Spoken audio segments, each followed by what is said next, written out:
Sustento lang naman ang nais ni Jessie na makuha ng anak niya mula sa ama nito. Pero mas inuuna pa ni John ang mga barkada niya kaysa ang magbigay ng pera sa anak. Nang hiramin nito ang anak para sa isang family outing, nagawa niya pa itong ibenta para may malikom na pera pantusto sa bisyo at kalayawan ng barkada niya. Dahil sa lubos na galit na nararamdaman ni Jessie sa sinapit ng anak, ang pambabarang na lang ang kanyang naging takbuhan. Magagawa nga kayang maisalba sa kasamaan kung ang kadiliman ang magiging sandata, o magdudulot lang ito ng mas malaking dagok sa buhay ng bawat isa. John, ilang linggo na kitang hindi makausap. May sakit ang anak mo, hindi ka man lang ba magbibigay ng sustento kahit na magkano? Sa susunod na buwan mag-aaral na to. Kailangan din ng anak mo ng pera. Ilang beses ko bang sasabihin sa'yo na magbibigay ako kapag may pera na ako? Masyado mo ako inuobliga dyan sa anak mo. Inoobliga kita? Ano ka ba sa tingin mo? Tatay ka ng anak ko. Obligasyon mo na sustentuhan siya. Yun ang pinangako mo sa akin noon. Ilang beses ka bang nagbigay? 6 na taon na si Julia. Pero halos bilang lang sa daliri ang sustentong naibigay mo. Lumalaki ng anak mo. Mas lumalaki na ng gastos. Ano ba naman na 500 ang pinakamalaking naibigay mo? Tapos ilang taon pa bago na sundan. Ano ba? Paulit-ulit na lang. Umalis ka na nga rito. Saka sa susunod, wag mo akong pupuntahan kapag nasa galaan ako, ha? Pinapahiya mo ako sa mga barkada ko, eh. Hindi kita pinapahiya. Dahil nagtatanong lang ako kung makakapagbigay ka ba. Ayan, nag-aasta ka kasing walang responsibilidad. Mabuti pa sa alak, nakakapaglabas ka ng malaking pera. Buti pa yung mga barkada mo, pinaglalaanan mo ng oras. Samantalang ang anak mo, halos ayaw mo makita. Anong klaseng ama ka? Pwede ba wag ka rito gumawa ng eskandalo? Birthday ng tropa ko, oh. Tapos yung bata ang gusto mong unahin ko? Binata ako. Wala akong asawa kaya gagawin ko lahat ng gusto kong gawin. Maghintay ka kung maibibigay ako sa anak mo. Huwag ka nang susunod, ha. Pinapahiya mo ako sa mga barkada ko. Dinuro ni John ang dating kasintahan habang ang pagbabanta ay mababakas sa mga mata nito. Mabigat na paghinga lang ang ibinahagi ni Jessie habang nakikita si John na masayang nakikihalubilo sa mga kaibigan nito. 5 taon na silang hiwalay at meron silang isang anak. Barkada rin ang naging dahilan ng hiwalayan nila. Kahit na may pamilya na kasi ito, hindi niya kayang iwan ang pagiging binata niya. Madalas pa na kapag kasama niya ang barkada niya, nagkakaroon ito ng iba't ibang babae. Nang magpasya silang tapusin ang relasyon nila, nangako si John na susustentuhan nito ang kanilang anak na hindi naman niya ginawa. Habang mag-isang umaalis si Jessie sa harapan ng bahay ng barkada ni John, sumalubong sa kanya ang kaibigan niya. "Oh, ano nangyari sa usapan niyo? Huwag mo sabihin sa akin na tumanggi na naman siya maglabas ng pera para sa anak niya." Ano pa nga ba? Naubos na raw niya ang buong sahod niya sa pagbili ng alak. Birthday kasi ng isa niyang tropa. Siya raw ang sumagot. Aba, ayos yan. Siya pa talaga ang sumagot. Samantalang nung birthday ng anak niya kahit cake hindi siya makapag-ambag. Masyado lang yung pabida sa mga chicks. Ay, kapal na mukha niya, Nino. Dapat kasi ipapulis mo yan para alam niya ang obligasyon niya. Kapag sinabi ko yan sa kanya, ang sasabihin niya lang sa akin, hindi naman daw kami kasal. Ay, hindi ko na alam. Basta na-stress ako masyado. Nakapag-CA na ako sa work ko. Kawawa ka naman, Mars. Ilang beses ka nang lumalapit dyan sa ex mo, kahit magkano walang maibigay sa anak. O eto, tanggapin mo na to, pandagdag mo sa panggastos nyo. Eto pa, gamot ni Julia. Binilan ko na rin ng vitamins at bukas, kapag nakuha ko yung balikbayan box na padala ni Kurt, dadalan ko kayo ng chocolates at gatas, ha? Hindi na, Mars. Ano ka ba? Okay na itong mga naitulong mo sa akin. Huwag na yung pera. Saka salamat dito sa mga nabili mong gamot. Sorry para tuloy naging obligasyon yun na ako. Nakakahiya naman sa asawa mo. Wala pa nga kayong anak, pero daig niyo pa yung sumusustento ng bata. Ano ka ba naman? Inaanak ko si Julia at bilang ninang niya, ginagawa ko lang naman ang maitutulong ko. Maliit na bagay lang naman yan. Tanggapin mo na yan, mahirap tanggihan ng grasya. Salamat talaga, Mars. Hindi ko alam kung saan kami pupulutin kung wala ka. Labis ang tuwa na nararamdaman ni Jessie dahil sa mga naitulong sa kanya ng kaibigan niya. Dahil sa gamot na bigay ni Vicky, umayos na rin ang pakiramdam ng bata. Kinabukasan, habang nagwawali si Jessie ng bakuran, napansin niya ang bagong lipat nilang kapitbahay. Mag-asawa yon na matanda na. Nagbigay pa siya ng ngiti nang tingnan siya nito. Kinahapunan, nagpunta sa bahay nila ang kaibigan niya na may dalang pagkain. Mars, kumain na ba kayo? May dala pala akong sopas oh. Oo nga pala, kumusta na ang inaanak ko? Ayun, maayos na siya kahit papano. Salamat nga pala dito. Sandali lang, isasalin ko lang para maibalik ko kagad ang mangkok. Oo nga pala, napansin mo ba yung bagong lipat? Ah, si Manang Lala? Oo, kanina nakita ko sila. Mag-asawa yun. Ang galing nga eh. Matanda na sila pero magkasama pa rin. Nakausap ko na yun kanina. Sabi nila binili raw ng anak nila yung bahay na yun para sa kanila. Gusto raw kasi nilang tumira sa tahimik na lugar. Natawa nga ako eh. Kako, paano magiging tahimik dito? Bunga nga pa lang ni Marites tuwing umaga mabubulabog ka na. Maririnig niya kako yun tuwing gigisingin nun yung mga anak nun para pumasok sa school. Loko ka talaga. Kinwento mo pa talaga sa kanya yun? Ay, aba syempre. Dapat lang malaman niya para hindi siya magulat. Pero alam mo ba, parang may something. Something? Anong something? Kasi narinig ko silang mag-asawa. Nag-uusap kasi sila nun. Ganito kasi yun. Di ba nagluto ako ng sopas, tapos magdadala ko sa kanila. Then, narinig ko sila na pinag-uusapan ng tungkol sa pambabarang. Sabi ng lalaki na sana daw sa bago nilang bahay, wala na silang dadalhing itim na mahika. Medyo natakot nga ako eh. Siguro marunong yun mambarang, no? Dapat pala palagi akong mabait sa kanila. Naniwala ka naman sa ganun. Mukha naman silang mababait. Saka may totoo bang barang? O kung totoo man yun, siguro napakasamang tao naman ang magpapabarang ng kapwa niya. Well, not unless masamang tao rin ang babarangin. Sandaling natahimik ang dalawa. Dahil ayaw ni Jessie ang ganong mga usapan, idiba na lang niya ang tema. Hindi rin kasi naniniwala si Jessie sa mga mahika dahil alam niyang gawa-gawa lang yon ng mga tao na iniisip na mabilis silang makakaganti sa mga taong umagrabyado sa kanila. Kung sakali man na tunay yon, alam niya na ang paghiling ng masama sa kapwa ay maaaring may balik na mas malaki. Sa paglipas ng mga araw, naging maayos ang lahat sa kanya, hanggang sa muling nagparamdam sa kanya ang dating kasintahan. Nagpunta ito sa bahay nila na may dalang pasalubong sa bata. Nandyan ba si Julia? Natutulog pa. Mamaya lang magigising na yon. Ano palang ginagawa mo rito? Wala lang. Namimiss ko lang ang anak natin. Saka, may papakisuyo sana ako sa'yo eh. Kung pwede lang naman. Tungkol saan? Hiramin ko lang sana si Julia. Kasi uuwi si ate sa susunod na araw. Gusto niya makita ang pamangkin niya. Banding lang sa pamilya namin. Ilang araw? Mga 3 araw lang naman. Ako ang susundo at mag-aatid. Para lang makasama din ng pamilya ko yung bata. Hindi yung tinatago mo sa pamilya namin. Nakagalit nga si ate. Pinapakuha na sa akin yung bata. Dahil baka raw hindi mo naaalagaan na maayos. Ang sabi ko, maayos naman sa'yo yung bata at nagbibigay naman ako ng sustento. Nakita niya yata sa picture na nangangayayat si Julie eh. Talagang yan pang sinabi mo sa ate mo? Bakit kaya hindi mo sabihin sa kanya na kaya hindi mo kinukuha ang anak mo dahil ayaw mo mahiwalay sa barkada mo? Hindi ko pinapabayaan ang anak ko. At anong sustento? Masyado ka naman palang nagiging huwarang ama sa pamilya mo. Hindi ba nila nakikitang ginagawa mo sa buhay mo? Oh, bakit ka magagalit? Yun naman ang totoo. Nagpadala ako ng pera kay Julia noong nakaraang buwan, di ba? Bakit? Hindi ba sapat sa bata ang 500 sa loob ng 5 buwan? Hindi naman magastos ang bata. Patawa ka rin, no? Mas mabuti pang umalis ka na rito.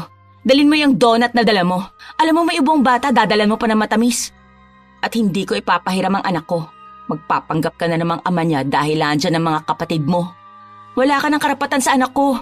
Yun, dalhin mo ang mga barkada at babae mo para makita ng mga kapatid mo kung sinong sinusustentuhan mo. Lumayas ka rito! Pinagtulakan ni Jessie ang dating kasintahan palabas ng kanyang bahay. Habang ginagawa niya ito, nakikita siya ng matandang babae na nakaupo sa tapat ng bakuran nito. Nakakaramdam man ng hiya si Jessie, ipinagpatuloy niya pa rin ang pagpapalayas dito. Ganyan ka ba makitungo sa tao? Ngayon mas lalo mong pinapakita ang ugali mo. Mas wala kang karapatan sa bata. Ganyan ba ang gusto mong kalakihan niya? Anong karapatan mong pangaralan ako sa pagiging magulang? Tanungin mong sarili mo kung naging ama ka ba sa kanya. Kinakailangan mo lang ang bata kapag alam mong nandyan ang mga ate mo. Tapos gagawin mong gatasan para magbigay sila ng pera. Wala ka na bang may panlilibre sa barkada mo? Huwag mong pagsalita ng ganyan ang barkada ko. Dahil sila lang ang nandyan para sa akin. Sila lang ang nagpapasaya sa akin. Yun naman pala. Eh di sa kanila ka na lang. Total wala ka namang nagiging ambag sa anak ko. Kaya wala kang karapatan maging ama sa kanya. Nakikita mo lang ang bata kapag alam mong may pakinabang ka sa kanya. Lumayas ka! Pabalagbag na isinarado ni Jessie ang pinto. Nanginginig din siya sa galit dahil sa mga pinagsasabi sa kanya ng dating kasintahan. Ilang taon na niyang tinitiis ang ugali ni John dahil iniisip niya ang kalagayan ng kanyang anak. Ayaw niya kasi na pati si Julia ay magalit sa tatay nito. Pero mukhang kahit na anong iwas niya, ganun pa rin ang kalalabasan. Lumipas ang mga araw, patuloy pa rin na nangungulit si John para makuha ang bata. Nakakainis naman. Bakit ba ayaw akong tantanan ng lalaki na to? Porket ba't nandiyan ang mga kapatid niya? Samantalang nung mga nakaraan, nakablock pa ako sa kanya. Ayaw rin niyang dalawin ang anak niya. Sinabi ko naman kasi sa'yo, Mars, lumipat na kayo ng bahay. Tapos i-block mo na rin yung mga kamag-anak niyang asawa mo. Tingnan mo nga, pati mga kapatid niya kung ano-anong sinasabi sa'yo, wala naman silang alam sa ginagawa ng kapatid nila. Tingnan mo, ako papatol sa mga yan. Hindi ko na alam, Mars. Gusto ko rin naman na makilala ng anak ko ang pamilya ng tatay niya. Ayokong ilayo siya sa mga yon. Kasi kahit papano kamag-anak din niya yon. Ayoko naman matulad siya sa akin na hindi man lang kilalang mga kamag-anak ng tatay ko. Nakukuha ko ang point mo, pero damay-damay na kasi yan. Tingnan mo nga, sinabihan ka pang malandi. Talagang pinaparinggan ka sa Facebook. Hindi man lang ba nila inaalam ang dahilan kung bakit kayo naghiwalay ni John? Na masyado siyang mabarkada at ang daming babae. Tapos ngayon binabaliktad ka na para lang makuha ang bata sa'yo? Hindi kumibo si Jessie. Malalim ang iniisip niya dahil gusto niyang ipahiram ang bata sa tatay nito. Pero iniisip niya rin na maaaring hindi maging komportable ang anak niya kapag ginawa niya yon. Oh, ano ba ang desisyon mo? Sa sobrang tahimik mo dyan, mukhang may meeting kayo ng sarili mo. Kakausapin ko ang ate ni John. Sa kanya ko ipagkakatiwala ang anak ko dahil wala akong tiwala kay John. Pero baka mailang si Julia kapag nagpunta siya doon. Hindi pa naman siya sanay na wala ako sa tabi niya. Ilang araw daw ba siya hihiramin? 3 araw nga daw, kasi pupunta sila ng Batangas. May family outing daw doon. Pero bago ako pumayag, gusto ko masigurado na may mag-aalaga ng anak ko. Kilala ko si John, walang pakialam yun sa bata. Magdesisyon ka na ngayon dahil malamang sa malamang. Bukas andito na ang angka ng hinayupak na yun. Katulad nga ng sinabi ni Jessie, sinubukan niyang tawagan ng ate ni John. Nangako naman ito na aalagaan nila si Julia. Sila ang susundo sa bata at sila rin ang maghahatid. Kasama rin daw nila ang mga magulang nila kaya makasisigurado siyang hindi pababayaan ang apo nila. Kahit na may pag-aalangan ay pumayag si Jessie. Inihanda niya rin ang mga gamit ng anak niya at ipinaliwanag sa bata ang dahilan. Anak, doon ka muna kina Mamang Lita ha. Kukunin ka nila bukas, tapos uuwi ka rin after 3 days. Makakasama mo sila Tita Glenda mo. Nandun din si Papa mo. Magpakabait ka ha. Marami kang mga pinsan doon na makakalaro mo. Mabigat sa kalooban ni Jessie na mawawalay sa kanya ng 3 araw ang anak niya. Nang sumapit ang kinabukasan, sinundo ni John ang anak niya. Kasama nito ang mga kapatid. Noong una ay ayaw pang sumama ni Julia, pero napakiusapan nito ng kanyang ina na dapat kahit na paano ay nakikihalubilo siya sa mga kamag-anak ng kanyang tatay. Siguraduhin mo lang natutupad kayo sa napagkasunduan natin, ha? Oo, salamat, pumayag ka. Aalis na kami. Kumaway lang si Jessie sa anak niya habang umaalis ang sinasakyan nila. Hindi pa man tuluyang natatapos ang araw, nakakaramdam na ng lungkot ang dalaga dahil sa pag-iisa niya. Sa paglipas ng mga araw, walang naging paramdam sa kanya ang mga kaanak ng dati niyang kasintahan. Doon na siya nakakaramdam ng kaba. Bakit ba walang sumasagot sa kanila? Kanina ko pa sila tinatawagan. Anong oras na hindi pa nila dinadala ang anak ko? Sinubukan mo na bang tawagan ng nanay niya? Kapag wala pa rin yan hanggang mamaya, puntahan natin sila sa bahay nila. Ay naku, wag naman sana nilang iluwas sa malayo ang bata. May anak ba yung ate ni John? Yung galing sa abroad? Wala eh. Alam ko hindi na yun magkakaroon ng anak kasi ang naalala ko na operahan yun sa matres. Kaya malabo na siyang magkaroon ng anak. Duda nga ako. Kanina pa ako kinakabahan kasi dati pa lang kinakausap niya na ako na aampunin daw nila ang anak ko. Paano kung tuluyan nilang kunin si Julia? Hindi ako papayag, Mars. Huwag ka talagang papayag. Ang kapal naman ng mukha nila para kunin ng bata. Naku, huwag na tayong maghintay pa. Puntahan na natin ang walang yamong ex. Sunduin na natin ang inaanak ko. Pati ako nahihirapan sa pinagdaraanan mo eh. Naaawa na ako sa iyo, Mars. Sinamahan ni Vicky ang kaibigan niyang puntahan ang tinutuluyan na bahay ni John. Pero ang sinabi sa kanya ay umalis na ito doon nung nakaraang araw pa. Kaya sinunod nilang puntahan ay ang bahay ng bunsong kapatid ni John, kung saan doon din niya naabutan ang dati niyang kinakasama. Noong una ay ayaw siyang labasin ng lalaki. Kahit na anong pilit niyang pagtawag, walang sumasagot sa loob ng bahay. John, alam kong nandyan ka. Lumabas ka dyan. Harapin mo ako. Huwag ka maging duwag. Nagpatuloy si Jessie na kalampagin ang gate ng bahay. Nang nakukuha na niya ang atensyon ng mga tao sa paligid, lumabas ang kapatid ni John. Pilit siyang pinapaalis nito. At ang sabi ay tatawag ito ng pulis, pero hindi natinag si Jessie. Hinamon niya ang mga ito na kung tatawag sila ng pulis, malalaman din ng mga yon ang kalokohan na ginawa ng kapatid niya. Walang pakialam ang dalaga. Wala sa kanya ang takot dahil ang mas mahalaga sa kanya ay ang mabawing muli ang anak niya. Dahil wala na ring magawa pa si John, lumabas ito para kausapin si Jessie. Sinabi ko na nga ba? Ilang beses ka bang pagtatakpan ng pamilya mo? Nasaan na si Julia?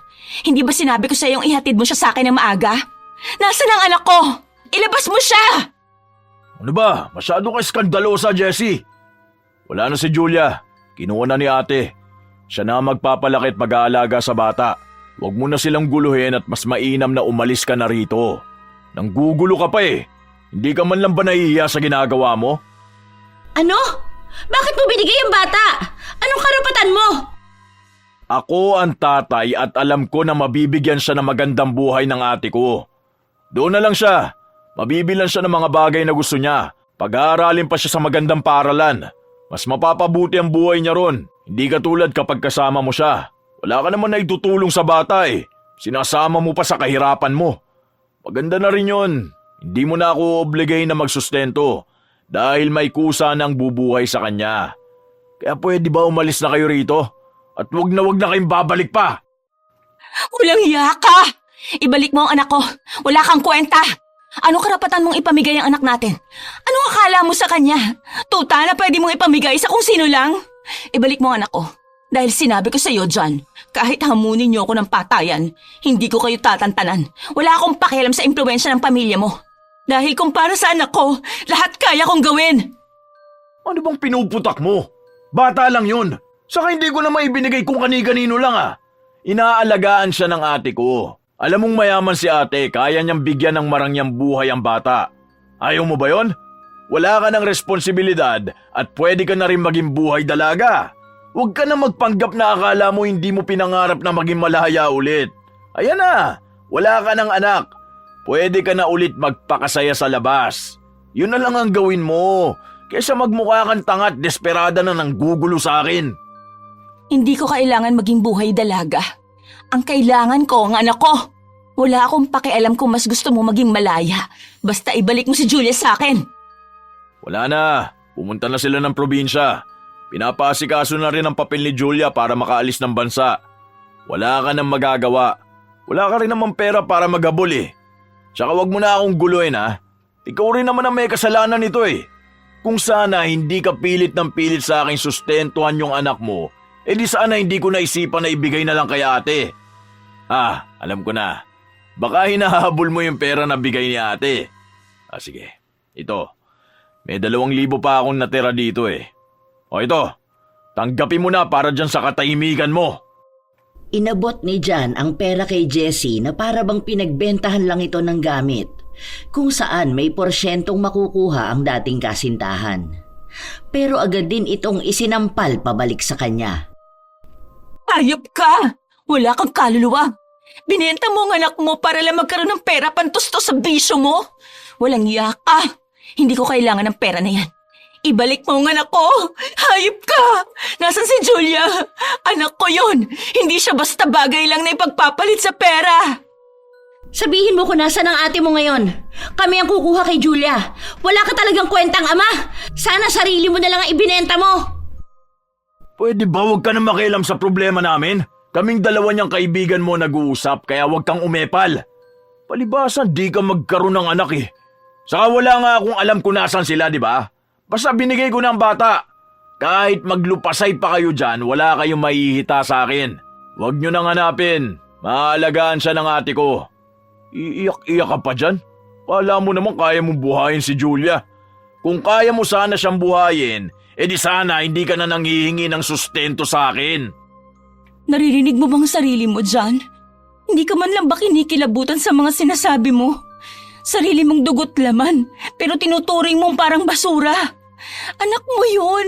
Hindi lang yun basta kung sino. Ganyan ka ba pinalaki ng mga magulang mo? Bakit hinahayaan ka nilang ganyanin ang sarili nilang apo? Tarantado ka! Huwag mong pagsasabihan ng ganyan ng mga magulang ko ha. Alam kong ginagawa ko at wala silang problema doon. Ano man tingin mong ginawa ko sa bata? Binibigyan ko lang siya ng magandang buhay. Ayoko na makipagtalo pa sa'yo. Wala akong panahon at masakit ang ulo ko. Huwag nyo nang dagdagan pa. Lumayas na kayo rito. At huwag nyo nang tangkain pang bumalik at manggulo rito ha. Hindi matanggap ni Jessie ang mga balitang nalaman niya. Nanghihina ang tuhod niya sa mga salitang lumalabas sa bibig ni John. Patuloy siyang nagwawala sa labas ng bahay, pero para bang walang nakakarinig sa hinanakit niya. Sa katunayan ay hindi nga niya alam kung paano siya nakauwi sa kanila. Ang pakiramdam niya lang ay nakalutang siya sa alapaap at nawawala ng direksyon ang buhay. Hindi rin siya makausap ng kaibigan niya. Nasisiraan na siya ng bait, lalo pa sa kakaisip kung kumusta na ang kalagayan ng kanyang anak. Masyado pa itong bata para maranasan ang ganoong klase ng bagay. Walang iya talaga yang si John. Nanggigigil talaga ako sa kanya. Sa oras lang talaga na mabawi natin si Julia, naku sisiguraduhin kung hindi na yan makakalapit sa anak niya. Wala siyang kwentang tatay. Ang kapal ng mukha. Iwan mo muna ako. Hindi pwede, sasamahan kita. Aalamin natin ang lahat kung saan natin makikita ang anak mo. Hindi pwede yung ganito. Alam ko na nahihirapan ka rin makapag-isip. Huwag kang mag-alala, Mars. Malalampasan mo to. Idedemanda natin sila. Mapaaraw man o gabi, walang humpay na umiiyak si Jessie. Nawala na rin siya ng trabaho dahil wala siyang ganang kumilos. Naging baldado siya ng sarili niyang isipan. Nawawalan din siya ng gana kumain. Mabuti na lang at naroon ang kaibigan niya para gabayan siya. Ilang beses na silang lumapit sa mga pulis at sa kinauukulan, pero palagi lang silang binabasura. Isang mataas na opisyales sa lugar nila ang kamag-anak ni John, at ang ibang mga pulis sa kanila ay barkada ng pamilya nila. Kaya mas lalo nilang nararamdaman na wala silang kakampi. Isang araw, umalis na mag-isa si Jessie. Pinuntahan niya ang dating kasintahan. Pinakiusapan niya ito ng ilang beses dahil hindi niya maatim na lumilipas ang mga araw pero wala siyang nagiging balita sa kanyang anak.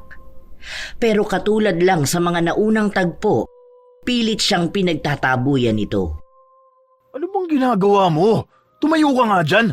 Mas lalo mong pinagmumukhang kahiyaya ka. Talagang lumuhod ka pa ha? Tumayo ka dyan. Tumayo ka o sisipain kita. Para kang tanga dyan. Umiiyak-iyak ka pa. Tumayo ka na sinabi! Parang awa mo na. Kailangan kong makausap ang anak ko. Hindi ko na alam kung anong nangyayari sa kanya. Nakakainom ba siya ng gamot o kung nakakakain ba siya ng maayos? Sige na, maawa ka na. Ibalik mo na sa akin ang anak ko dyan. Hindi ako sinasagot ng ate mo o kung sino man sa mga magulang mo. Maawa ka naman. Hindi ko na kayang tiisin ang lungkot. Gusto kong makuha si Julia. Hindi ako madadaan dyan sa paluhod-luhod mo. Kahit umiyak ka pa ng dugo at magmakaawa ng wagas, wala akong pakialam. Bakit ba hindi mo nalang tanggapin na wala na nga ang anak mo? Hindi mo na siya makikita.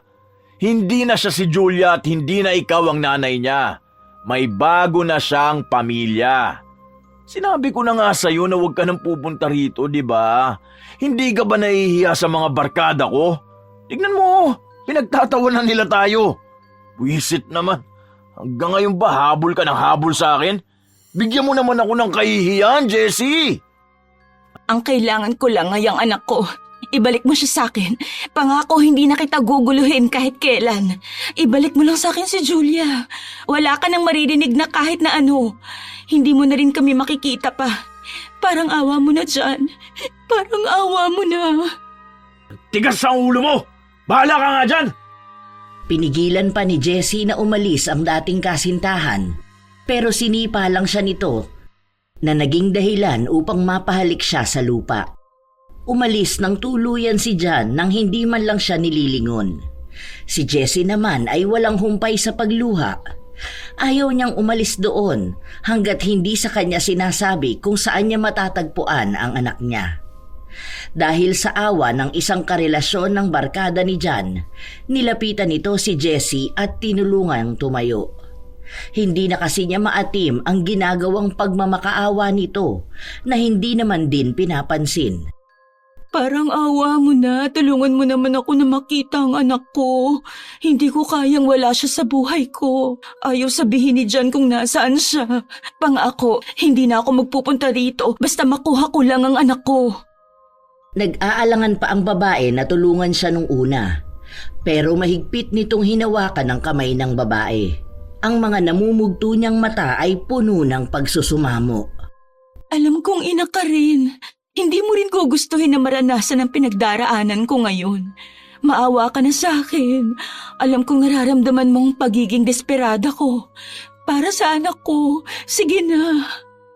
Hindi napigilan ng babae na maluha dahil sa pagmamakaawa ni Jessie. Kahit nakaibigan ni John ang asawa niya, tinutulungan nito si Jessie. Alam ng babae kung saan nanunuluyan ang kumuha sa anak nila dahil minsan na itong nabanggit ni John. Doon lang nalaman ni Jessie na hindi pala ate ni John ang umampon sa bata. Ibinenta ni John ang anak niya sa mag-asawang nakilala nito sa internet. Sa halagang 15,000, ibinigay niya si Julia. Ipinakita ng babae ang litrato ng mag-asawa at kung saan nila ito maaaring makita. Inuusig na kasi siya ng kanyang konsensya, lalo pa at nalaman niyang minamaltrato ng mag-asawa ang bata. Sadista kasi ang mga umampon kay Julia. Alam na yon ni John, pero binaliwala niya lang ang mga babala sa kanya dahil mas nanaig sa kanya ang pangangailangan sa pera. Nang makakuha ng impormasyon si Jessie, agad siyang nagpasama sa kanyang kaibigan para puntahan nila ang bahay na pinaglalagyan ng anak niya. Hindi na siya mapakali at ayaw na niyang mag-aksaya pa ng oras. Ito! Ayan mismo! Mars, nakita ko na yung bahay! Diyan mo nga itabi sa kulay gray na gate, kuya. Ito yung address na binigay ng asawa ni Archie. Ito rin yung picture na nakita ko sa map. Pasukin na natin. Gusto ko na makita ang anak ko. Bilisan na natin, Mars. Huy, teka sandali lang Jessie. Hintayin mo ko. Mars, maghinay-hinay ka. Nagmamadaling magtungo si Jessie sa bahay ng mag-asawang pinagbentahan kay Julia. Nang sunod-sunod niyang pagkatok, nakaistorbo sila sa mga kapitbahay. May mga naglabasan pa para tingnan ang nangyayari. Mukhang kahit ang mga kapitbahay ay alam na ang dahilan kaya sila nagpunta roon. Lumabas kayo dyan! Ilabas niyo ang anak ko! Lumabas kayo! Halos magiba na ang pinto ng bahay sa pagkatok nila. Ilang saglit pa bumukas ang pinto. Isang matandang lalaki ang bumungad sa kanila. Bakas ang tapang sa tindig ng katawan nito at kung paano ito tumingin sa kanila. Napansin din ni Vicky na may hawak itong kahoy. May mga dugo pa roon. Mukhang sariwang dugo. Gusto lang naming bawiin ang bata na ibinenta sa'yo ng isang lalaki. Labas mo ang anak ko! Alam kong nandyan ang anak ko! Walang iya kayo! Ano karapatan niyo saktan ng anak ko? Pinapalaya sila ng matandang lalaki pero hindi umalis ang magkaibigan. May mga kasama rin silang mga lalaki dahil naisipan ni Vicky na kakailanganin nila ng tulong kapag nagkaroon ng sapilitang pagbawi sa bata. Hindi nga siya nagkamali dahil lumaban ang lalaki. Pinagpapalo sa kanila ang kahoy na hawak nito. Doon na tuloy ang nagkagulo. Kahit nasugatan si Jessie, nagawa niyang pumasok sa loob ng bahay. Naabutan niya pa ang matandang babae na galing sa isang kwarto. Ikakandado na sana ito ng babae pero agad na tumakbo papunta roon si Jessie at malakas itong itinulak. Agad niyang binuksan ang pinto kung saan niya nakita ang anak niya na nakahiga sa kama at hinang-hina. Maraming pasa ang katawan at sobrang payat. Nakakapanghina ang tagpong ito para sa isang ina. Anak ko, anong nangyari sa'yo? Halika, sumama ka na kay mama. Umuwi na tayo, anak ko. Kawawa ka naman, anak. Hindi mapigilan ni Jessie na maiyak sa sinapit ng kanyang anak. Dahil sa kaguluhang nangyari, may mga dumating na pulis upang pigilan sila. Doon nakakuha ng tulong si Jessie na mabawi ang anak niya. Doon lang nila nalaman na marami na palang naging kaso ang mag-asawang ito pagdating sa bilihan ng mga bata. Bumibili sila ng mga bata para sadistahin. Kaya mas lalong nangingibabaw ang galit na nararamdaman ni Jessie sa ama ng anak niya. Nakauwi na rin sila sa bahay na walang humpay sa pag-iyak si Julia. Nanginginig siya sa takot. Diyos ko po, anong nangyari kay Julia? Kawawa naman ang bata. Masyadong sadista ang mag-asawang yun. Mabuti na lang at nakuha natin kaagad ang bata. Baka kung tumagal pa bangkay na ang abutan natin. Hindi ko kayang tingnan ng matagal ang inaanak ko. Grabe, sobrang bigat ng dibdib ko. Mas lalo ako nang gagalaiti sa galit sa walang yang tatay niyan. Kung nakikita niya lang ngayon ang ginawa niya sa anak niya. Kaso, halangang kaluluwa noon para makaramdam ng awa sa bata. Doon na lang natin yan pag-usapan sa labas, Mars. Mabuti na lang at nakatulog na si Julia at kumalma na. Maraming salamat pala sa tulong mo. Hindi ko alam ang mangyayari kung wala ka. Maraming salamat, Mars. Ang dami kong problema na dinadala sa'yo. Pasensya ka na ha, kung pati ikaw nagugulo ko na.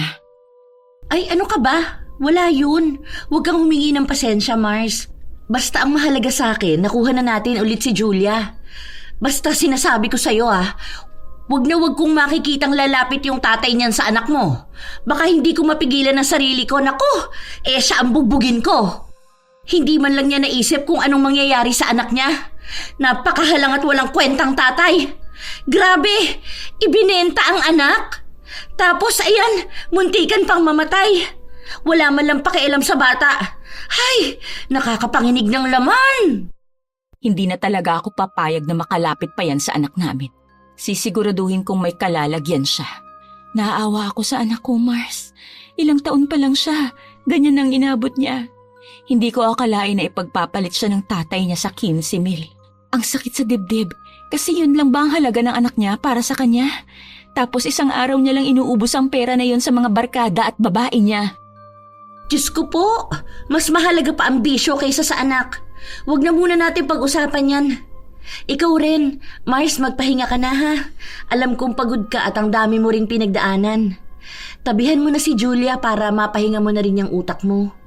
Hayaan mo bukas na bukas, pupunta tayo sa doktor para mapagamot natin ang bata. Grabe ang pangangayayat ng inaanak ko. Labis ang pagpapasalamat ni Jessie sa kaibigan niya dahil sa mga naitulong nito sa kanya. Habang lumilipas ang mga araw, unti-unti na ring gumagaling si Julia. Nagiging maayos na ang pangangatawan niya. Dahil sa tulong ng kanyang ina, nakakalimutan na ng bata ang masalimuot niyang pinagdaanan. Bumabalik na ang pagiging bibo niya. Nagiging masiyahin na ulit ang bata na mas kinakatuwa ng kanyang ina. Dahil sa nagiging maayos na ulit ang buhay ng mag-ina malayo kay John, nagparamdam na naman ito na para bang wala siyang masamang ginawa. Bakit ba ayaw mo ko ipakita sa anak ko? Gusto kong makamusta ang bata. Nag-aalala ko para sa kalagayan niya. Lumayas ka rito dahil baka mapatay kita. Ang kapal ng mukha mo para magpakita pa. Matapos na mga ginawa mo sa kanya, binenta mo ang anak mo sa mga kapwa mo halang ang kaluluwa. Munti ka na siyang mamatay. Pinahirapan mo siya dahil dyan sa lintik mong bisyo. Lumayas ka na rito. Wala kang karapatang tawaging anak si Julia matapos na mga ginawa mo sa kanya. Wala kang karapatan maging ama. Tigilan mo ang pagpapanggap mong nag-aalala ka sa kanya, ha? Dahil alam naman nating wala kang pakialam sa anak mo. Puro sarili mo lang ang iniintindi mo. Ngayon nagmamatapang ka pa? Sige, tignan natin kung hanggang saan kakakampihan ng katapangan mo. Makukuha ko rin ang anak natin. Ako ang ama niyan, kaya may karapatan ako sa bata. Huwag mo akong pagsasalitaan na akala mo isa kang mabuting ina, ha? Dahil kung mabuti kang ina, dapat alam mo kung paano siya mabibigyan ng magandang buhay. Sige, ngayon mo ako hamunin. Tignan natin kung hanggang saan din naaabot ang kakapalan ng pagmumukha mo. Bakit wala ka bang pera? Ipagkakaluno mo na naman ang bata para may panlibre ka ng alak sa mga kaibigan mo. Hindi ka na makakalapit pa sa anak ko. Kahit pagbali-baliktarin mo ang mundo, anak ko yan. May karapatan ako sa bata. Magulang ako at kaya ko rin makuha ang anak ko. Kaya huwag kang umasa na parang ikaw lang ang gumawa sa kanya. Dahil kung wala ako, wala si Julia. Hindi mo maaalis ang karapatan sa akin bilang isang ama. Dugot laman ko ang nananalaytay sa kanya. Bilang isang ama? Hindi ka ba kinikilabutan sa sinasabi mo? Tingin mo ba sapat na binuo mo sa matres ko si Julia para matawag kang ama? Ni minsan hindi ka naging ama sa kanya. Tandaan mo yan. Nung mga panahon na nagdurusa siya sa mga kamay ng mga taong pinagbentahan mo, nasan ka? Hindi ba nandun ka sa mga barkada mo? Nakakatulog ka ng mahimbing habang halos mamatay na ang tinatawag mong anak sa kamay ng mga bumili sa kanya. Ganyang klaseng ama ba ang pinagmamalaki mo sa akin? Ha? Tandaan mo to, Jessie. Hindi mo maitatago sa akin ang anak ko. Dahil kahit saang parte mo tingnan, ama pa rin ako niyan. Mas may karapatan ako sa buhay niya. Lumayas ka rito. Lumayas ka! Nakikipagmatigasan si John. Ayaw niyang umalis hanggat hindi niya nakikita ang bata. Nang makita siya ni Julia, hindi tumigil sa pag-iyak ang bata. Dahil bumabalik sa alaala nito ang mga ginawa sa kanya ng kanyang ama. Dahil doon, napilitan na ring umalis si John at pinakalma ni Jessie ang anak. Habang lumilipas sa mga araw at linggo, may mga kamag-anak si John na pumupunta sa bahay nila para kunin ang bata. Pero wala silang magawa dahil ayaw na itong ipahiram ni Jessie. Kahit ang lolo't lola ni Julia na ang lumalapit sa kanila, wala ni isa sa kanila ang pinakinggan ni Jessie. Dahil simula noong pumayag silang ibenta ni John ang anak nito, doon pa lang ay nawala na sila ng karapatan na tawaging kadugo ang anak niya. Umalis na po kayo rito. Bago pa po ako mawala ng respeto sa inyo. Kahit po anong gawin nyo, hindi ko na muli pang ipagkakatiwala sa inyo ang anak ko. Dahil baka hindi ko na siya makita pang muli. Tapos na po ang ugnayan nating lahat. Dahil nung mga panahon na naghihirap ang anak ko, wala kayong ginawa para iligtas siya. Ngayon, gusto niyong kunin ang tiwala ko? Wala na pong natitira pa. Kaya utang na loob, tigilan niyo na po ako. Lubayan niyo na kami ng anak ko. Huwag niyo na pong gawing miserable ang buhay ng bata. Dahil kung totoong mahal niyo siya, dapat sinimulan yung pangaralan ng anak ninyo sa pagkakamali niya. Hindi yung pilit ninyong pinagtatakpan. Matapos itong sabihin ni Jessie ay agad niyang isinarado ang pinto. Patuloy siyang ginugulo ng pamilya ni John. Dumating pa sa punto na nagkaroon sila ng kasunduan sa barangay kung saan dapat ay ipapahiram ang bata sa ama nito sa tuwing Sabado at Linggo, pero hindi pa rin pumayag si Jessie. Sa galit ng pamilya ni John, gusto nilang iakyat ang kaso para makuha ang kustodiya ng kanyang anak. Talagang hindi niyo kami titigilan ng anak ko? Ano pa bang gusto mo? May mas malaki bang offer sa'yo? Mas malaki bang magiging benta mo sa anak ko kaya habol na habol ka? Hindi ko alam ang sinasabi mo. Huwag mo akong pagbintangan. Baka ikaw ang gumagawa ng masama. Ngayon lumalabas na sa sarili mong bibig na ibinebenta mo ang sarili mong anak. Maganda yan, dahil mas may magiging laban kami sa'yo. Makukuha ko rin si Julia. Mas may kakayahan akong buhayin siya kesa sa'yo. Magkakasubukan tayo. Hindi ako natatakot. Sisiguraduhin kong dadaan ka muna sa bangkay ko bago mo muling mahawakan ng bata. Sige, tignan natin kung hanggang saan aabot ang katapangan mo. Hindi nagpatinag si Jessie. Ayaw niyang patulan ng ama ng kanyang anak, pero punong-puno na siya. Habang nagpapatuloy ang kaso, nauubusan na siya ng pera at nahihiya na rin siyang humingi ng tulong sa kaibigan niya.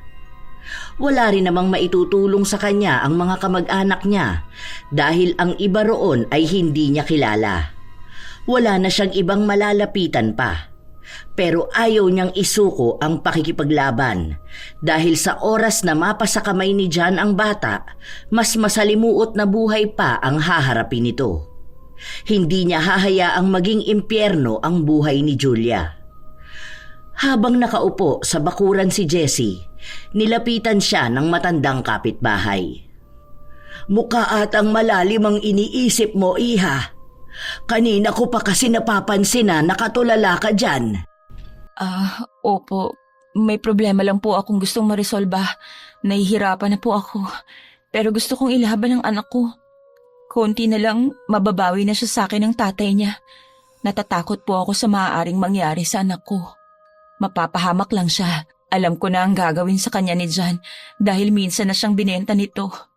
Sa sobrang kademonyo ng lalaking yun, alam kong uulitin niya lang yun. Handa niyang ipagpalit ang anak ko sa konting halaga. Baka may maitutulong ako sa'yo. Hindi na po. Salamat na lang po. Nakakahiya naman po dahil bagong salta lang kayo rito pero palagi niyong nakikita ang problema ko. Pasensya na po kayo. Pero ayos lang po. Alam mo, marami na akong nakilalang tao na katulad mo. Pero alam mo bang ang katulad mong lumalaban ng patas, walang kayang ipanalo sa mga taong ubusan ng yaman ng gusto. Sa tanda kong ito, iba't ibang klase na ng tao ang nakasalamuha ko. Alam ko kung paano sila lumaban at alam ko kung paano natatalo ang mga taong umaasa sa patas na hustisya. Ano pong ibig niyong sabihin? Gamitan mo sila ng itim na mahika. Ilabas mo ang galit mo sa pamamagitan ng bagay na uubos ng pera nila pero hindi nila mahahanap ang lunas. Kaya kitang tulungan na lumaban sa kanila. Sandaling natigilan si Jessie sa mga sinabi ng matandang babae. Para bang lumalamig ang simoy ng hangin at may bumubulong sa kanya bilang pagsang-ayon, pero may pagtataka pa rin. Pasensya na po pero hindi ko tatanggapin ang tulong niyo. Hindi ko po maaatim na may masasaktang tao sa pamamagitan ng itim na kapangyarihan. Lalaban po ako ng patas dahil mas naniniwala po akong may hustisya pa rin. Saka natatakot po ako sa maaaring maging balik niyan sa akin. Pag-isipan mong mabuti, iha.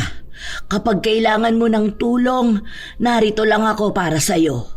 Puntahan mo lang ako kapag nakapagdesisyon ka na. Hindi na naalis pa sa isipan ni Jessie ang mga salitang binitawan sa kanya ng matandang kapitbahay. Para bang may kung anong enerhiya rin na humihila sa kanya para gawin yon. Pero mas pinaninindigan niya ang hustisya na makukuha niya. Pero wala siyang napala, mas nanaig ang kabilang panig na makuha ang kustodiya ng kanyang anak. Dahil wala siyang trabaho at walang kabuhayan, mas piniling ibigay ang bata sa tatay nito.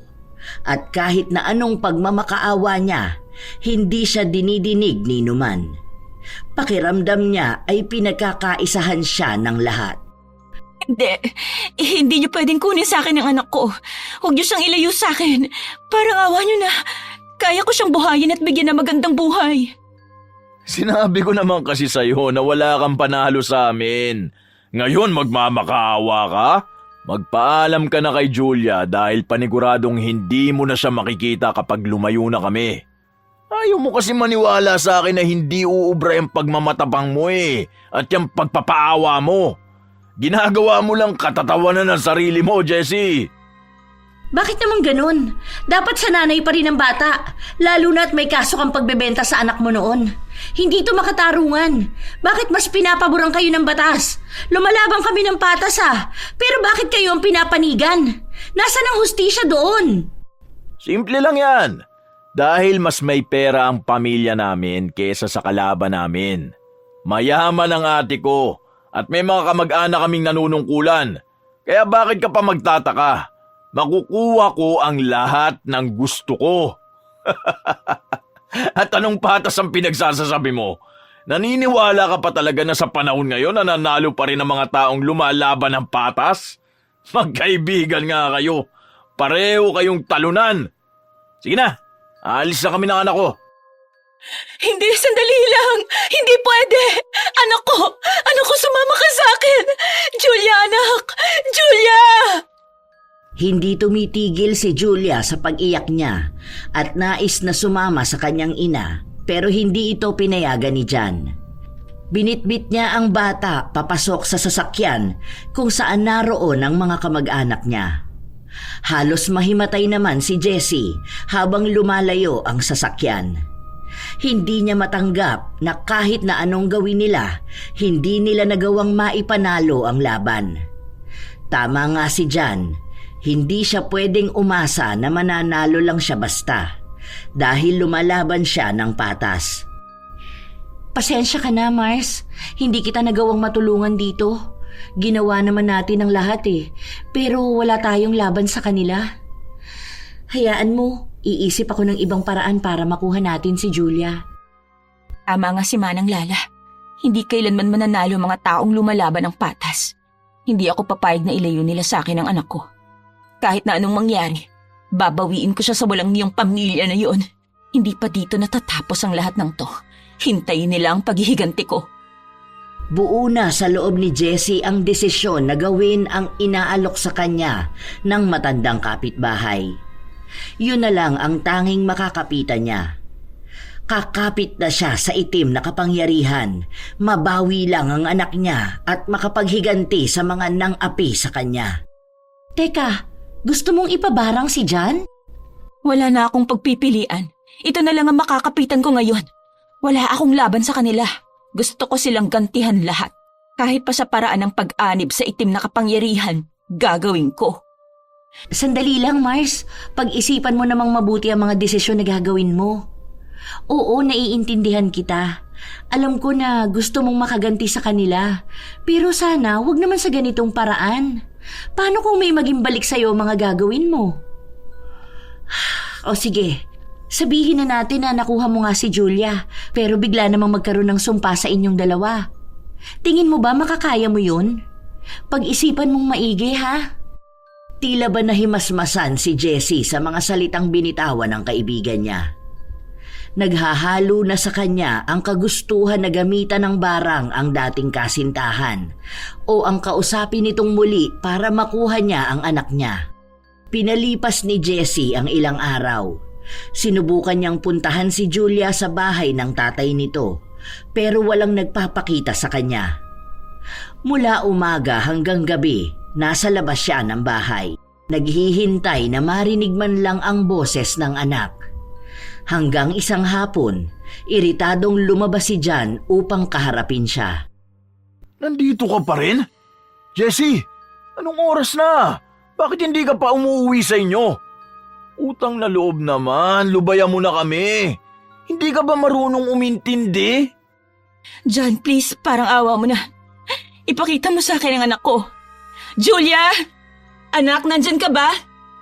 Anak, lumabas ka dyan. Nandito ako para kunin ka. Anak! Anak, nandito si Mama. Lumayas ka na rito. Wala na rito si Julia.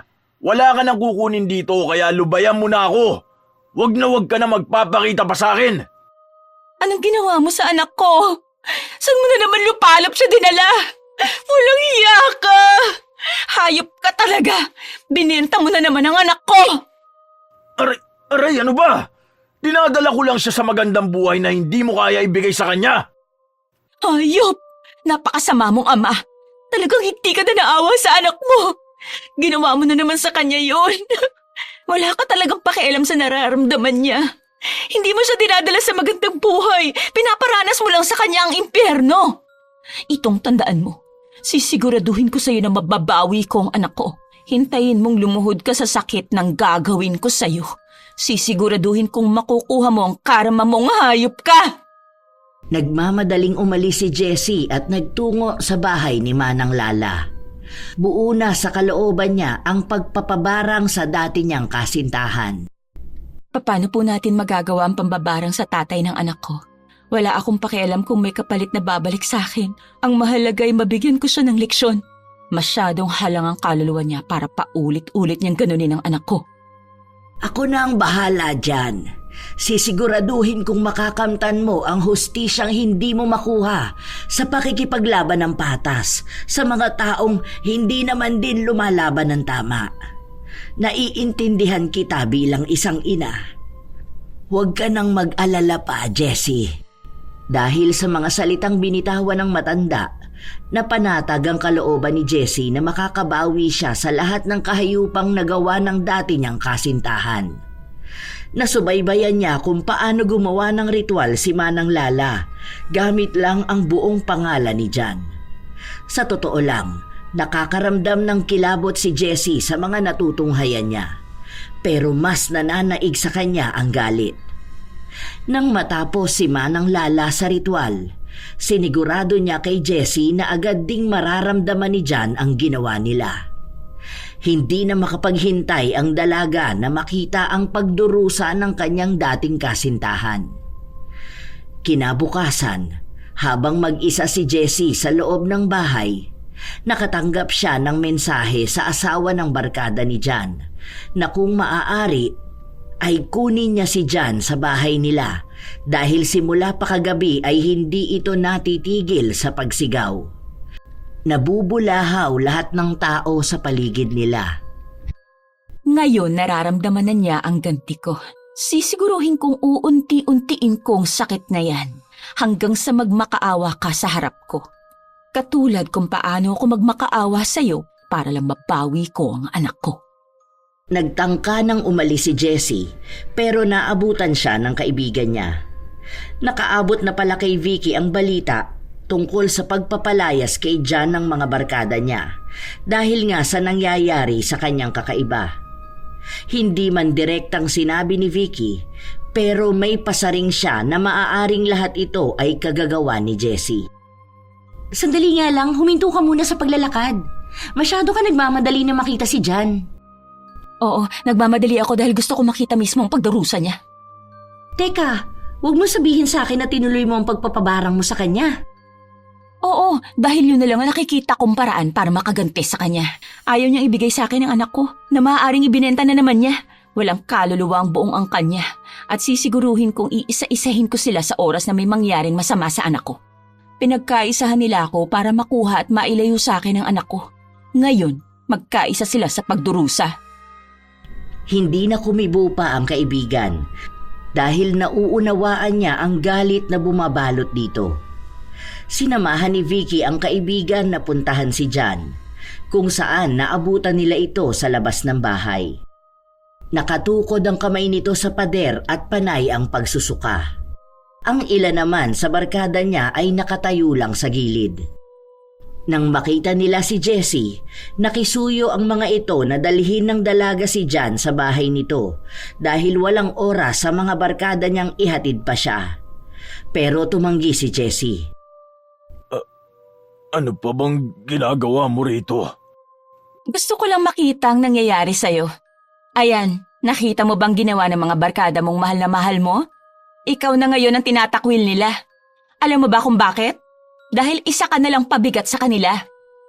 Kung nagpakita ka lang para pagtawanan ako, umalis ka na. Kaya ko ang sarili ko. Masama lang talaga. Ang sakit ng tiyan ko! Bakit ba ganito? Kagabi pa ako hindi makatulog. Napaluhod si Jan sa sobrang sakit. Kahit pa man nasa kalsada sila, hindi nagbigay ng kaunting awa si Jessie. Nasa likuran niya lang din ang kaibigan niya na hindi rin naman siya pinipigilan. Nagpatuloy ang pagsusuka ni Jan. Kulay berde ang suka niya at may maliliit na bulating nakahalo rito. Sa tuwing nakikita niya yon ay pinanghihinaan siya. Buisit! Ano yan? Bakit may ganyan sa loob ng tiyan ko? Baka kasi inuuod na ang bulok mong kaluluwa. Tama lang yan sa'yo para malaman mo kung anong pinaggagawa mong kahayupan. Nasaan ang anak ko? Sabihin mo kung nasan siya. Hindi ko... Hindi ko alam! Paanong hindi mo alam? Saan mo dinala si Julia? Ilabas mo ang anak ko! Nasaan ang anak ko? Sa bawat sigaw at galit ni Jessie, doon mas lalong lumalala ang sakit na nararamdaman ni Jan. Nakaluhod na lang siya at nakatukod ang mga kamay. Sa bawat suka niya, nagiging mas malala pa ang mga insektong nanggagaling sa bibig niya. Hindi niya magawang tingnan yon dahil sa pandidiri. Habang pinipilit ni Jessie na ilabas ng dating kasintahan ang anak nila, dumating naman ang kaanak ni Jan, kung saan kinuha siya ng mga ito. Sandali lang! Huwag niyo kunin ang lalaki na yan! Kailangan ko malaman kung nasaan ang anak ko! Ilabas niyo si Julia! Hindi siya pinakinggan ng mga kaanak ni Jan. Umalis sila at agad na nagtungo sa doktor. Kasunod naman nila ang magkaibigan. Hindi titigil si Jessie hanggat hindi niya nalalaman kung nasaan ang anak niya. Habang nasa ospital si Jan, hindi niya magawang sumuka. Tanging pagsigaw lang sa sakit ang nararamdaman niya. Hindi rin maipaliwanag ng mga doktor kung ano bang sakit ang dumapo sa kanya. Tinurukan na siya ng pampakalma pero wala ni isang gamot ang umepekto sa kanya. Hanggang sa inuwi na lang siya ng isa niyang kapatid. Hanggang sa makauwi sila, sumunod pa rin si Jessie para kausapin ang ate nito at itanong kung nasaan nga ba ang anak niya. Pero inaway lang siya ng mga ito at pinalayas. Grabe namang sama ng ugali ng pamilya ng ex mo, no? Ikaw pa ngayon ang sinisisi kung bakit nagkagano ng kapatid nila. Tapos ikaw pa ngayon ang insensitive. Hinahanap mo lang ang anak mo. Mga buwisit eh. Hindi ko man sinusuportahan ang ginawa mo. Pero mukhang tama ka nga na ginawa mo yan sa kanya. Tingnan natin kung hindi yan magtanda. Hindi ako aalis dito hanggat hindi niya sinasabi kung nasaan ang anak ko. Kailangan ko makuha si Julia. Baka kung ano nang nangyayari sa kanya. Hindi tumitigil ang pagsigaw ni Jan kahit na nasa labas si Jessie. Rinig na rinig niya ang pagdurusa ng dating kasintahan. Alam niya na sa bawat minuto, mas lalong lumalala ang nararamdaman nitong sakit. Pero masyadong nagmatigas ang pamilya nito na kausapin si Jessie. Wala ni isa sa kanila ang humaharap sa kanya at sumasagot sa tanong niya kung nasaan ang kanyang anak. Ilang araw na ang lumipas, pabalik-balik si Jessie sa bahay ng kapatid ni Jan at nagbabakasakali. Pero wala siyang napapala. Narinig niya rin ang usapan na nangangayayat na nga si Jan dahil napapadalas na sumusuka ito na may mga kasamang insekto. Hindi rin ito nakakakain ng maayos. Habang nasa labas si Jessie, napansin niya na may dumating na albularyo. kung saan doon kumukonsulta ang kapatid ni Jan. Dahil sa takot niya na malaman ang ginawa niya, nagmamadali siyang magtungo sa bahay ni Manang Lala. Paano po yun? Mapapagaling po ba siya ng albularyo? Hindi pa ako tapos sa kanya dahil ayaw pa niya ring ibalik sa akin ang anak ko. Wala ni isa sa mga kapatid niyang kumakausap sa akin. Ano pong gagawin natin? Huwag kang mag-alala, Iha. Hindi siya gagaling hanggat hindi mo binabawi ang sumpa. Kahit na ilang albularyo pa ang tawagin nila, hindi nila makokontra ang ginawa ko. Dahil sa totoo lang, wala pang albularyo ang nakagawang makatalo sa akin. Pinaghandaan ko na yan bago pa natin gawin ang ritual. Paano po kung hindi niya ibalik sa akin ang anak ko? Habang buhay siyang magdurusa, makakaramdam siya ng kamatayan pero hindi siya lalamunin ito. Kahit ilang taon pa ang lumipas, patuloy siyang kakapitan ng sumpa. Ipaparana sa kanya ang impyerno kahit na buhay pa siya. Magdurusa siya hanggang kailan mo gugustuhin.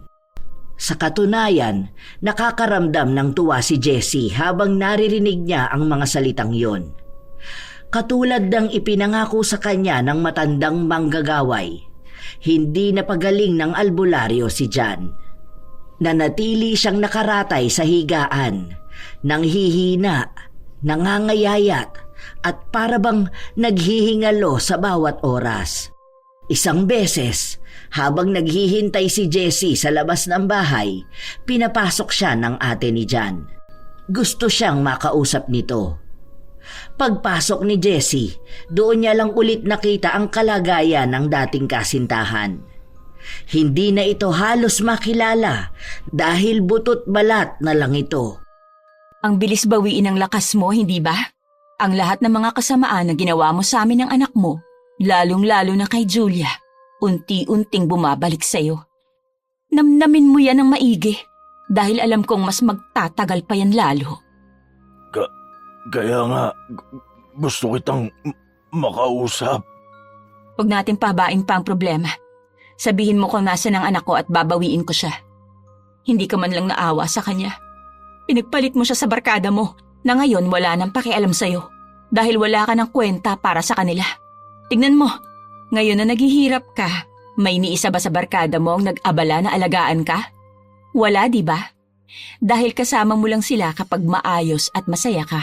Sila ang pinagpalit mo sa pamilya mo. Patawarin mo ako sa mga nagawa kong pagkakamali sa'yo. Ang dami kong na-realize itong mga nakaraan. Hindi dapat ibang tao ang pinili ko. Patawarin mo ko, Jessie. Walang saysayang kapatawaran sa isang taong hindi naman nagbabago. Kailangan ko ang anak ko, hindi ang pagsisisi mo.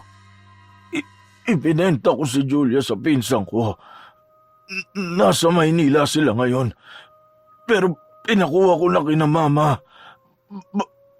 Baka mamaya nandito na rin sila. Ang dami kong pagkukulang sa anak ko. Ang dami kong maling nagawa. Sana bigyan mo ako ng pagkakataon na makapagbago, Jessie. Makakaya kitang patawarin, pero hindi para bigyan pa ng isang pagkakataon na pumasok sa buhay namin. Ibalik mo lang sa akin ang anak ko. Nagtangkang magsalita si Jan nang sandaling dumating ang kanyang mga magulang, kung saan dala na nito si Julia. Isang mahigpit na yakap ang ibinahagi ng bata sa kanyang ina. Labis ang lungkot at pangungulila nila sa isa't isa, kaya hindi na napigilan pa ni Jessie na maiyak. Nang matapos na yumakap ang bata sa kanyang ina, kinausap naman ito ang kanyang ama. Nakakaramdam ng awa si Julia sa kanyang tatay. Ang inosente nitong kaisipan ay nagbibigay ng busilak niyang awa. Ipinaubaya na rin ng mga magulang ni Jan ang bata sa ina nito dahil sinabi nilang wala silang karapatan na ilayo ito sa kanya dahil una pa lang may mali na ang anak nila sa nagawa sa kanya. Humingi rin ng tawad ang nanay ni Jan. Nagmamakaawa pa siya kay Jessie para patawarin siya nito at ang pamilya nila. dahil ang dami niyang pinagdaanan sa kanilang kamay. Hindi agad tumugon si Jessie dahil nais niyang pag-isipan ang mga bagay. Bago umalis si Jessie, nakausap niyang muli si John. Kahit hindi pa ngayon, sana mapatawad niyo ako ng anak natin. Ang dami kong pinagsisisihan, pero huli na ang lahat.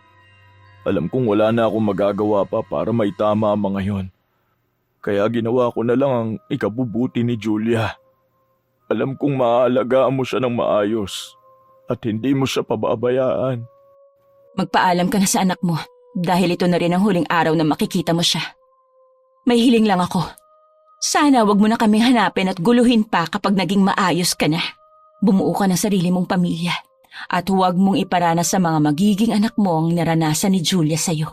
Kung mapapatawad man kita pagdating ng araw, sana hindi na muli pang magtagpo ang mga landas natin. Salamat sa pangunawa mo sa akin, Jessie. At pangako, hindi ko na kayo guguluhin. Sana dumating ang araw na matutunan mo ring patawarin ako.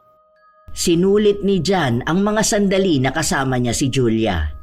Sa katunayan, ang dami sanang pagkakataon na makakasama niya ang anak niya, ngunit binaliwala niya yung lahat. Dahil wala siyang pakialam sa bata nung mga panahon na mas masaya siya kapag barkada niya ang kasama. Humingi rin siya ng tawad sa bata at pinaintindi ang mga nangyayari. Masyado pang mura ang kaisipan ni Julia para maunawaan ang lahat ng ito. Bago umalis ang mag-ina, nanghingi ng pera si Jessie bilang kabayaran ni John sa mga panahong wala siya para sa anak. Hindi naman nagdalawang isip ang ate ni John na magbigay ng pera. Matapos nito ay nagtungo na ang mag-ina sa kanilang bahay. Kinausap ni Julia ang kanyang mama tungkol sa kalagayan ng kanyang ama.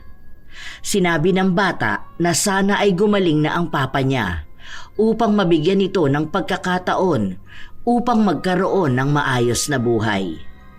Mukha naman daw kasing nagsisisi ang kanyang ama at may natutunan na ito.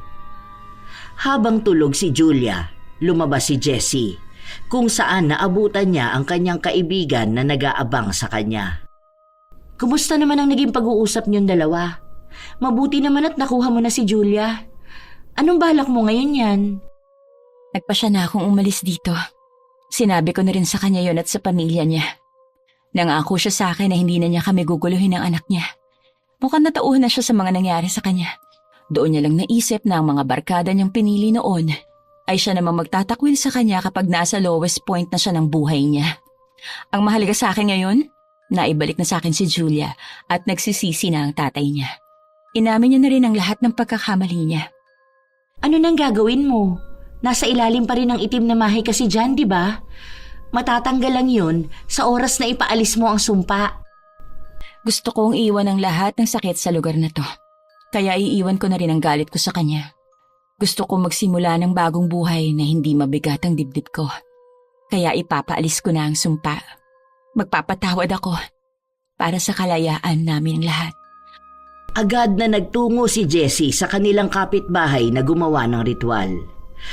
Pinabawi na niya ang sumpa na ipinataw sa dating kasintahan. Napag-isipan na niya na tama na nga ang ibinigay nilang aral para malaman ni John kung ano nga ba talaga ang dapat niyang pahalagahan sa buhay niya. Hindi niya alam kung ano na ang mangyayari kay John. Ang alam lang ni Jessie, pinakawalan na niya ang sarili niya sa galit na gumagapos sa kanya. Nagsimula na rin siyang mag-empake ng mga gamit para sa pag-alis nila. Nagpaalam din siya sa kaibigan niya at sa mga taong naging malapit sa kanya. Isang araw, bago umalis ang mag-ina, napansin ni Jessie na paalis na rin ang mag-asawa na tumulong sa kanya. Nang kausapin niya ang mag-asawa, ang sabi nila ay pipiliin na ulit nilang makalayo sa nakararaming tao. Ayaw na ng asawa ni Manang Lala na gumamit ulit siya ng itim na mahika dahil lahat pala ng kanilang nililipatang bahay may taong nagagawaan ng ritual. Pero lahat yon ay pagtulong sa mga tao na nangangailangan. Tulong niya para sa mga tao na hindi kayang abutin ang pantay na hustisya.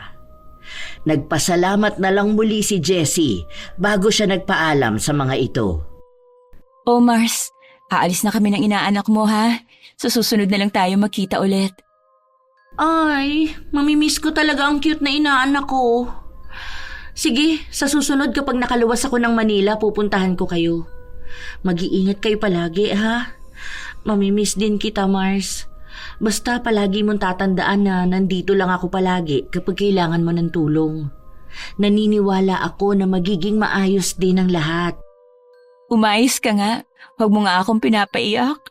Para kang tanga dyan. Pero salamat sa mga naitulong mo sa akin. Ganon din ako. Basta kailangan mo ng tulong, nandito ako palagi.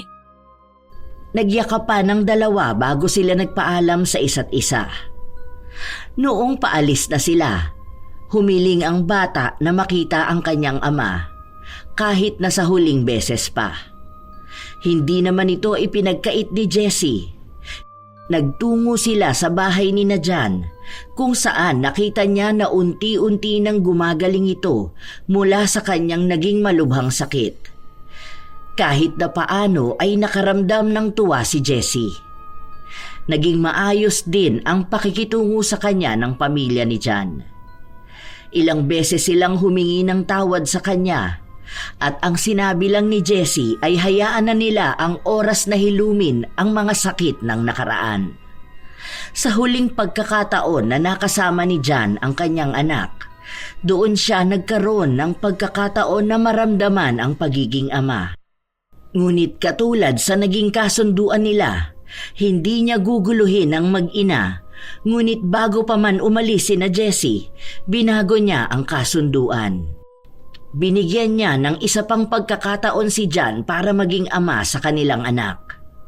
Pumayag siya na paminsan-minsan ay makakasama ni Jan ang anak nila, pero kailangan munang maipakita ni Jan na nagbago na nga siya. Sa tuluyang paglayo ng mag-ina, sisikapin ni Jessie na mabigyan ng kapayapaan ang pamumuhay nila. Ilalayo at iiiwas ang anak sa mga sakit na naramdaman nito. Maaaring may masamang naging dulot ang galit sa kanya, na umabot sa puntong ginamitan pa niya ng itim na mahika ang dating kasintahan. Ngunit ngayon, sinisikap na niyang layuan ang madilim na yugto ng kanilang mga buhay at yakapin ng buo ang kapayapaan na hatid ng pagbabago.